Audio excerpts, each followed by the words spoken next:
It's useless to try and explain it to you. You wouldn't understand. It all seems so absurd, so fantastic. All I can do is get away from here as soon as possible. How come I never noticed that before? Susie, if they don't leave, where do they go?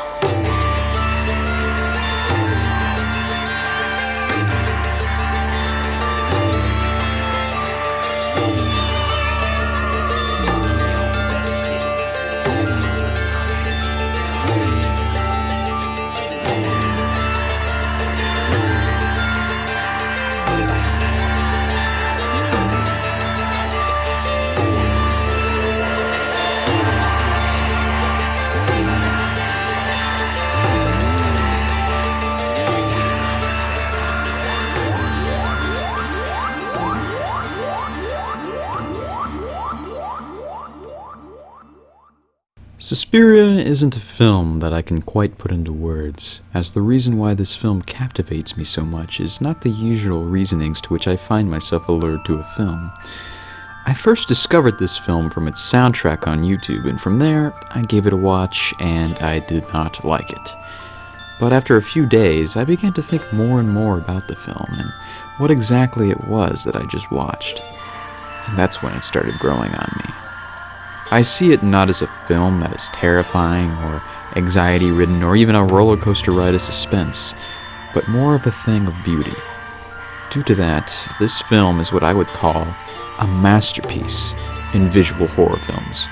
The plot isn't something entirely necessary to enjoying this film because, as it is, the plot is very simple in nature.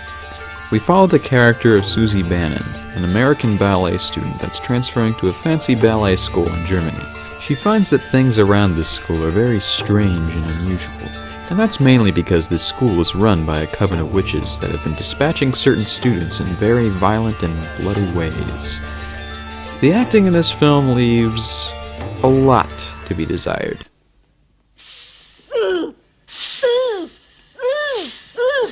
Frankly, the story of this film is pretty slow and not that engaging from a common person. For the most part, those aspects of the film make it seem a bit hokey on the first watch. Where this movie stands out, though, is its visual and artistic style, and that is the main reason for watching this film in the first place. First of all, we can start with the set design of the actual school itself. Every room, every aspect of this building is eye-catching, and honestly, a bit of a marvel to look at. This is only further accented by the lighting of this film. Director Dario Argento used a lot of different gauze filters for the lights of this film, so during scenes that take place at night, we get a screen bathed with different colors that really enrich the experience. It feels so vibrant because it was colored in Technicolor, being one of the very last Technicolor films of the era. The deaths of this film, while not greatly acted, are done in a very imaginative way. I'm stuck between choosing the barbed wire death or the blind man getting killed by his own seeing eye dog death as the best. Every single death in this film is very violent, and I've loved every single one. They're all really tense as well, and very suspenseful, and it makes you question what will happen next, and the camera work and the lighting do a very good job of showing off in all of its glory. I would also be committing a sin if I didn't mention the amazing score by the progressive rock group Goblin, who does an amazing theme for this film that plays intermittently throughout its runtime. I played a little bit of it in the beginning of this video, but I have to show you this other beat of the theme because when it hits hard, and that's when you know shit is going down.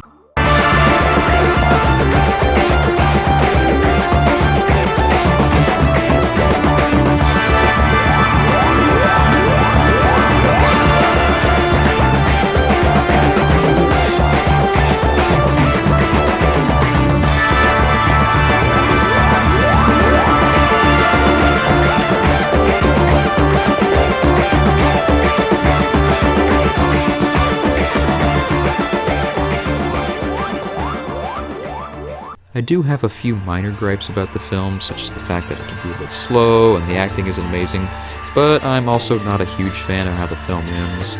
For a film that is so slowly paced, it has a rather abrupt ending that leaves me wanting more. Still, I guess wanting more is a lot better than wanting less, so I should take it as it is. I would consider this film, personally, to be the Italian equivalent of The Shining. Seriously, I think this film is just as iconic as that one. There is a remake out for this film that came out in 2018 starring Tilda Swinton and Chloe Grace Moretz. I haven't seen that film yet, so I'll have to do a review on that one when I do. If you're looking for films to watch this Halloween and you haven't seen Suspiria, then you know what you have to watch next.